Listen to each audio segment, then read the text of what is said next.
Hello friends, welcome to CLAT Point. आज के इस वीडियो में हम the Central Vista project discuss करेंगे। ये हाल ही में खबरों में रहा है और आपके लिए current affairs point of view से बहुत ही इंपॉर्टेंट टॉपिक है।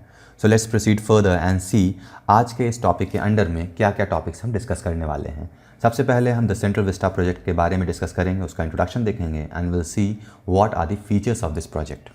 उसके बाद अगला टॉपिक होगा वाई रीवैम्पिंग वॉज रिक्वायर्ड, क्योंकि ये एक तरीके का रिकन्स्ट्रक्शन प्रोजेक्ट है, यानी कि फिर से कुछ रिकन्स्ट्रक्ट किया जा रहा है, तो उसकी रिक्वायरमेंट क्यों पड़ी उसके बारे में भी हम आज के इस वीडियो में देखेंगे। Next topic would be why in news.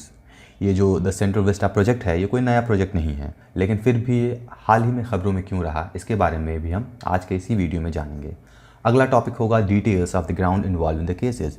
अब ये खबरों में रहने की वजह इसका क्या है वो जानने के बाद हम देखेंगे कि एक्चुअल में उसका रीज़न, बैकग्राउंड या फिर ग्राउंड क्या है। ठीक है, सही। Next topic would B background of the project. ये प्रोजेक्ट नया प्रोजेक्ट है या फिर इसका इतिहास क्या रहा है उसके बारे में भी हम आज के इसी वीडियो में जानेंगे।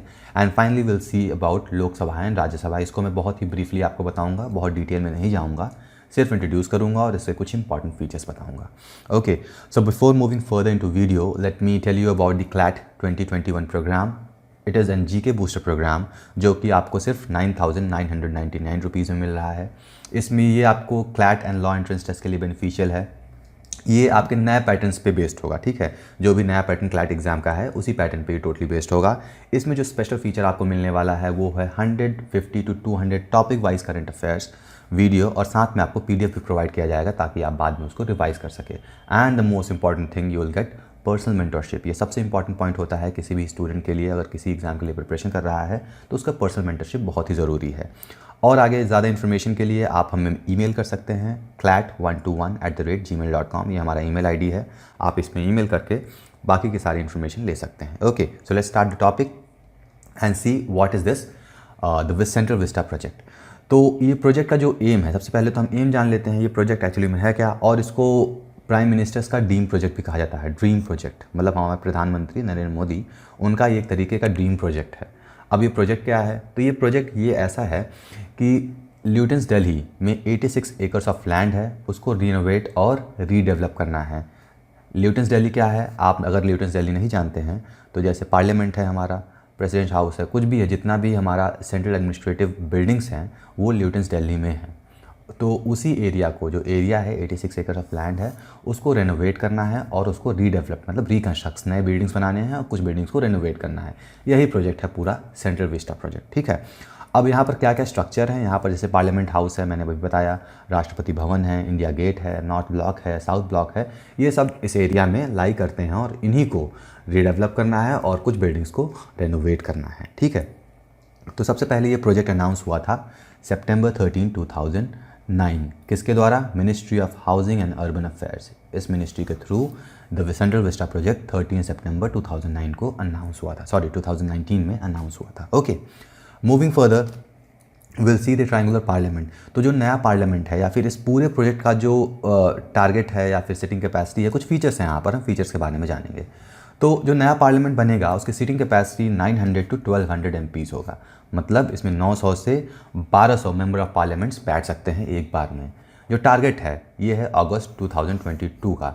किसका टारगेट है ये? ट्रायंगुलर पार्लियामेंट का। ओवरऑल अगर हम ओवरऑल टारगेट की बात करें तो सेंट्रल विस्टा प्रोजेक्ट है, उसका जो ओवरऑल टारगेट है वो है 2024। ओके, ये 2022 है जो अगस्त, ये सिर्फ और सिर्फ ट्रायंगुलर पार्लियामेंट का टारगेट है। अब ये स्पेशल डेट क्यों दिया गया है? Because that would be 75th independence day of a country. तो इसी ओकेजन पर ये कंप्लीट होगा और लॉन्च किया जाएगा। ओके, लॉन्च या फिर कह सकते हैं आप इनॉग्रेट किया जाएगा।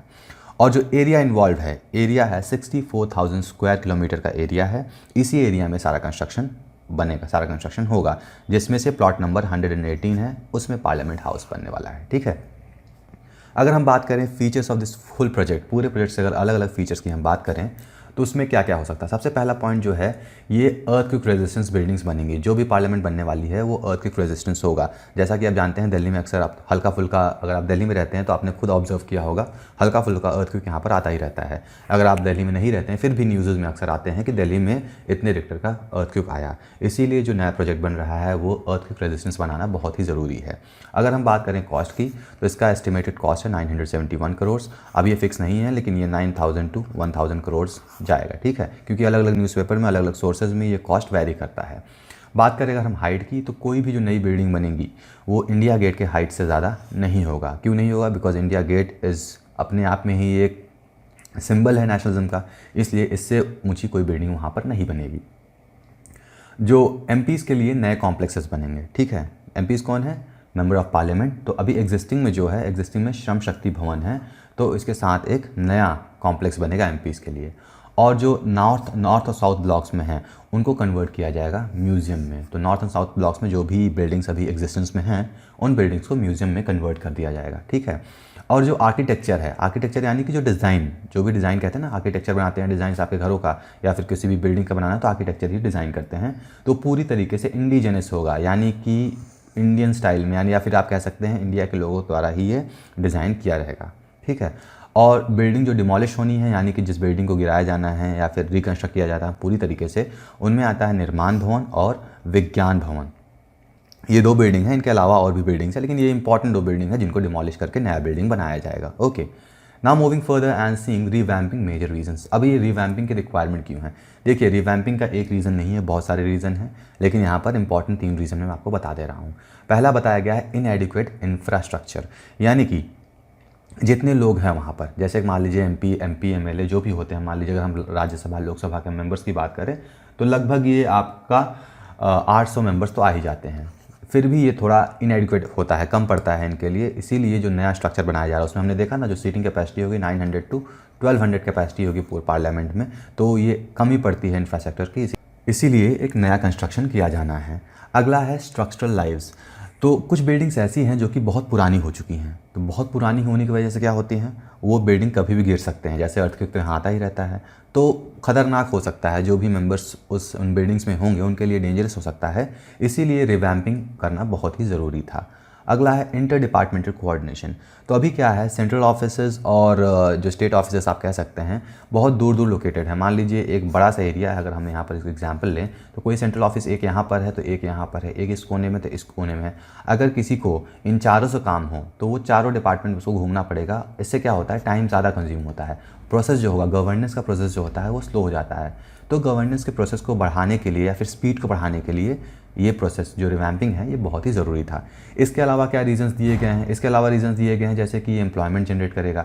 अब नए बिल्डिंग्स बनेगी, कंस्ट्रक्शन नया होगा तो एम्प्लॉयमेंट जनरेट होगा, साथ में वहाँ पर और हायरिंग होगी, तो एक तरीके से ये हमारे इकॉनमी के लिए बहुत ही बेनिफिशियल हो सकता है। ओके, तो एक तरीके से आप कह सकते हैं ये जो पॉजिटिव रीजंस दिए गए हैं या फिर रीजंस दिए गए हैं इस रिकन्स्ट्रक्शन के लिए। ओके, अब हम देखेंगे ये खबरों में क्यों रहा। तो अप्रैल 2020 में एक पिटीशन फाइल किया गया, किसके द्वारा? Rajiv Suri. Rajiv Suri is the person who filed a petition against the Vista project, ठीक है। अब पिटीशन क्या होता है आप जानते ही होंगे, बट फिर भी मैं यहाँ पर ब्रीफ कर देता हूँ। पिटीशन एक तरीके का रिक्वेस्ट लेटर होता है जो कि बहुत ज़्यादा लोगों के थ्रू साइन किया जाता है, हर कोई एक जाके कोर्ट में सबमिट करता है। किसके लिए सबमिट करता है? ताकि कोई एक्शन जो कि पब्लिक के लिए बेनिफिशियल नहीं या फिर सही नहीं है उसके अगेंस्ट में एक्शन लेने के लिए इस पिटीशन को सबमिट किया जाता है कोर्ट में। तो यहाँ पर राजीव सूरी जी ने एक पिटीशन फाइल किया सुप्रीम कोर्ट में अप्रैल 2020 में against this central Vista project. और क्या क्या पॉइंट्स उन्होंने दिए? सबसे पहला पॉइंट उन्होंने दिया कि ये जो सेंट्रल विस्टा प्रोजेक्ट है ये सिटीजन्स का राइट को वायलेट कर रहा है। कौन से राइट को वायलेट कर रहा है? आर्टिकल 21। इसके बारे में भी हम आगे डिटेल में डिस्कस करेंगे, यहाँ पर सिर्फ हम पॉइंट्स डिस्कस कर लेते हैं। तो violated the citizens right of life guarantee under article 21 by depriving peoples of open and green spaces, ठीक है। पहला पॉइंट ये उन्होंने दिया। दूसरा पॉइंट ये दिया कि notification violated the master plan of Delhi 2021। इसके बारे में भी हम आगे डिस्कस करेंगे, एक्चुअली मास्टर प्लान क्या होता है और ये कैसे वायलेट कर रहा है, जो प्रोजेक्ट अभी है ये कैसे इस प्लान को वायलेट कर रहा है। और तीसरा पॉइंट उन्होंने जो दिया वो है बहुत सारे दिल्ली डेवलपमेंट अथॉरिटी में ऑब्जेक्शंस हो रहे थे, ठीक है। जो ये मास्टर प्लान है इसी के अगेंस्ट में जा रहा था और बहुत सारे एनवायरमेंटल लॉ भी हैं जो वायलेट हो रहे थे, जिसके वजह से ये पिटीशन फाइल किया गया। इसके बाद क्या हुआ, सुप्रीम कोर्ट ने इस पर जजमेंट दिया, ठीक है। सुप्रीम कोर्ट ने इनिशियल हियरिंग किया, कब? अक्टूबर और नवंबर में। ये फाइल कब हुआ है? देखिए अप्रैल 2020 में ये पिटीशन फाइल हुआ था, लेकिन इसकी हियरिंग जो होनी है वो है अक्टूबर एंड नवंबर 2020 में हुआ। अब सुप्रीम कोर्ट ने अपने 3 ग्राउंड्स पे जजमेंट्स दिए। जजमेंट क्या क्या दिए? Change of the land use, सबसे पहले ये हमने देखा था ना पिटीशन में रीज़न क्या था, ये violated the central right life guarantee, और यहाँ पर ये मास्टर प्लान ऑफ दिल्ली 2021, इन्हीं ग्राउंड्स के बेसिस पे जजमेंट भी दिया गया सुप्रीम कोर्ट का। Second, violation of municipal law. Third, violation of environmental law. ठीक है, और जो फाइनल जजमेंट था वो नवंबर 5 को दिया गया। उस जजमेंट में क्या दिया गया, इस जजमेंट में बताया गया, अब इस जजमेंट बताने क्या बताया गया उसके पहले मैं ये बताता हूँ, जो पिटीशन दिया गया था, पिटीशन फाइल इसलिए किया गया था कि इस प्रोजेक्ट को रोका जाए, to stop the Central Vista project. लेकिन सुप्रीम कोर्ट ने जजमेंट दिया कि इसको रोकने की कोई ज़रूरत नहीं है, बस आपको साथ में क्या करना पड़ेगा, स्मोक टावर्स अटैच करने पड़ेंगे और स्मोक गन्स यूज़ करने पड़ेंगे कंस्ट्रक्शन के समय में। स्मोक टावर्स क्या होते हैं, स्मोक टावर्स भी एक बहुत ही अच्छा टॉपिक है, एनवायरनमेंट से रिलेटेड है। ये क्या करता है, एक तरीके का टावर होता है और उस जहाँ पर भी इंस्टॉल किया जाता है उस एरिया के जो पोल्यूटेड एयर होते हैं उसको ऑब्जॉर्व करके प्यूरीफाई करके रिलीज़ करता है। ठीक है, मान लीजिए स्मोक टावर है, यहाँ चारों तरफ से एयर इसमें जाता है, ये प्यूरीफाई करके रिलीज़ करता है। सो this is use of smoke tower. और स्मोक गन्स का यूज़ होता है कंस्ट्रक्शन के समय में, ये स्प्रे किया जाता है, एक तरीके से पानी स्प्रे किया जाता है ताकि एयर में जो डस्ट पार्टिकल्स हैं, जैसे दिल्ली में हम जानते हैं ppm 2.5 या फिर इससे ज़्यादा पार्टिकल्स जो होते हैं एयर में अवेलेबल होते हैं, जिसके वजह से पोल्यूशन बहुत ज़्यादा बढ़ रहा है। इसीलिए सुप्रीम कोर्ट ने सुप्रीम कोर्ट ने smoke towers and smoke guns का यूज़ करने के लिए कहा और जजमेंट में कहा कि the project should continue. Okay, अब हम देखेंगे जो ग्राउंड्स हमने बताए थे यहाँ पर क्या क्या। एक तो है article 21 master plan of Delhi और कुछ एनवायरमेंटल लॉ, उन पॉइंट्स को हम थोड़ा ब्रीफ में जान लेते हैं। तो आर्टिकल 21 ऑफ इंडियन कॉन्स्टिट्यूशन, ये सबसे पहले तो is a part of our fundamental right, Indian citizen के फंडामेंटल राइट का पार्ट है ये। और ये क्या कहता है, protection of life and personal liberty, protection of life and personal liberty, no person shall be deprived of this life or personal liberty except according to the procedure established by law। ठीक है, अभी इसका मतलब मैं बताता हूँ। तो सबसे पहले सेंट्रल विस्टा प्रोजेक्ट से किसी भी इंडिविजुअल का लाइफ टू पर्सनल लिबर्टी कैसे वायलेट हो रहा है, वहाँ पर बताया गया है क्योंकि एक एरिया जो है, जो ल्यूटेंस का एरिया है, वो बहुत ही ग्रीनरी वहाँ पर है। ठीक है, ग्रीनरी यानी कि ट्री वगैरह बहुत है। अब क्योंकि वहाँ पर नया कंस्ट्रक्शन किया जाना है, तो नया कंस्ट्रक्शन की वजह से क्या होगा, वहाँ पेड़ पौधे बहुत ज़्यादा काटे जाएंगे, उसके वजह से क्या होगा, एनवायरनमेंट को इम्पैक्ट होगा, अल्टीमेटली ह्यूमंस भी उससे इम्पैक्टेड होंगे। इसीलिए ये आर्टिकल 21 वायलेट कर रहा है। और यहाँ पर स्पेशल फीचर क्या दिया गया है, कब तक वायलेट नहीं किया जा सकता, जब तक लॉ के अकॉर्डिंग, लॉ यानी कि कॉन्स्टिट्यूशन का कोई हानि मतलब कि नुकसान नहीं कर रहा है, तब तक आर्टिकल 21 लागू रहेगा। ठीक है, next is Delhi's master plan 2021। अब देखिए, मास्टर प्लान, किसी भी अर्बन सिटी का मास्टर प्लान क्या होता है, जैसे कि हम जानते हैं हमारे कंट्री में मुंबई, दिल्ली, चेन्नई, ये सब बहुत ही पॉपुलेटेड एरियाज़ हैं। अब पॉपुलेटेड क्यों है, दिन ब दिन इनकी पॉपुलेशन बढ़ भी रही हैं। होता क्या है, जब बड़े बड़े शहर होते हैं वहाँ पर एम्प्लॉयमेंट जनरेशन बहुत होता है, वहाँ पर एम्प्लॉयमेंट अपॉर्चुनिटीज़ बहुत होती हैं। ठीक है, अब इन एम्प्लॉयमेंट अपॉर्चुनिटीज़ की वजह से लोग गाँव से भी शहर की तरफ मूव करते हैं, मतलब कि ये माइग्रेट करते हैं।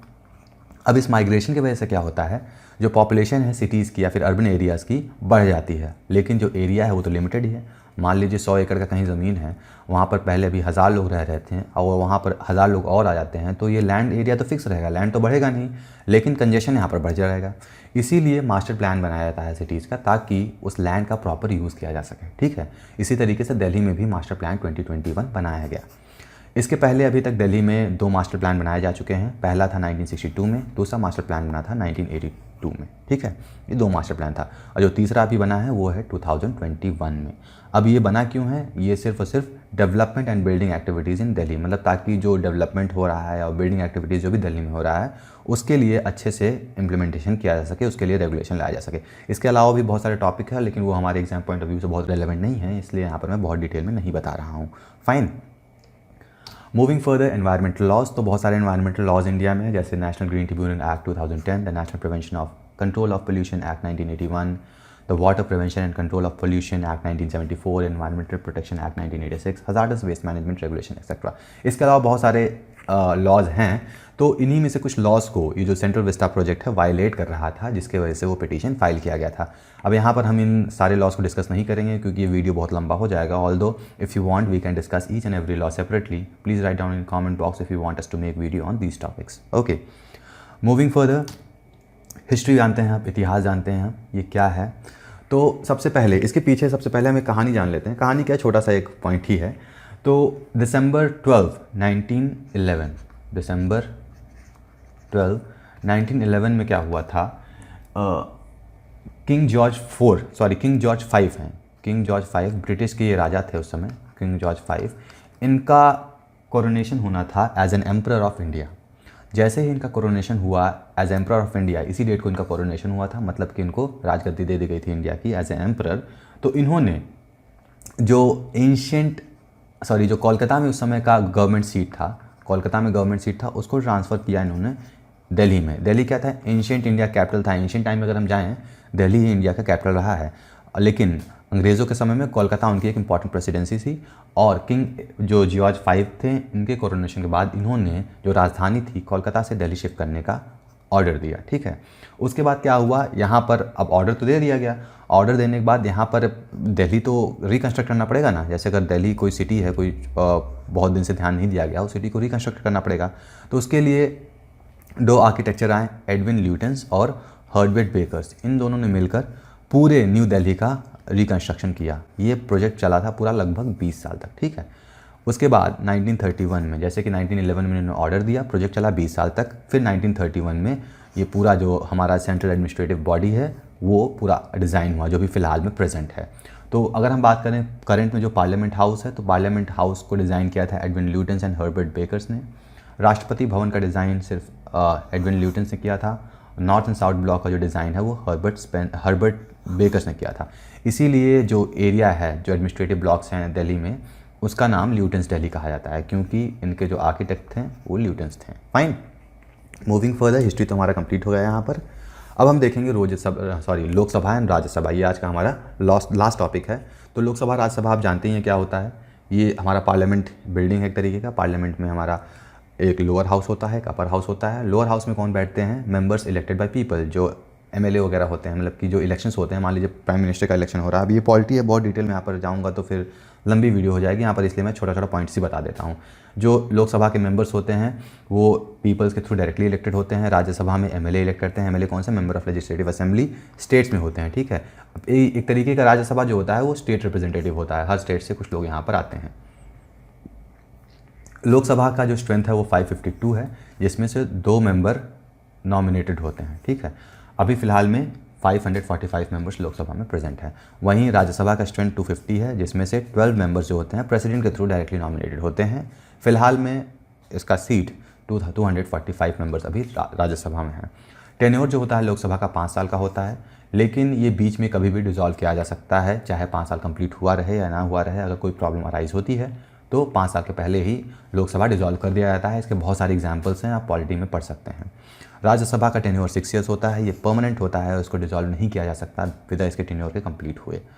अगर हम बात करें हेड की, तो लोकसभा के हेड स्पीकर होते हैं और राज्यसभा के हेड वाइस प्रेसिडेंट होते हैं। So this ends our video. Before ending I will again tell you about the CLAT 2021 programme. ये एक जीके बूस्टर प्रोग्राम है। इसका कॉस्ट आपको सिर्फ 9,999 रुपीज़ है। इसमें स्पेशलिटीज़ हैं, न्यू पैटर्न बेस्ड रहेगा। ये 150 से 200 टॉपिक वाइज करंट अफेयर्स मिलेंगे, जैसे ये वीडियो में बना रहा हूँ। इसी तरीके से आपको लगभग 200 वीडियोज़ आपको मिलेंगे पीडीएफ के साथ ही, और the most important point, personal mentorship भी मिलेगा आपको इसके बारे में ज़्यादा जानकारी चाहिए, आप clap121@gmail.com पर मेल कर सकते हैं, या फिर आप हमारा टेलीग्राम चैनल @clatpoint भी ज्वाइन कर सकते हैं। So this is all for today's video. Thank you for watching. See you next video. Till then, good bye.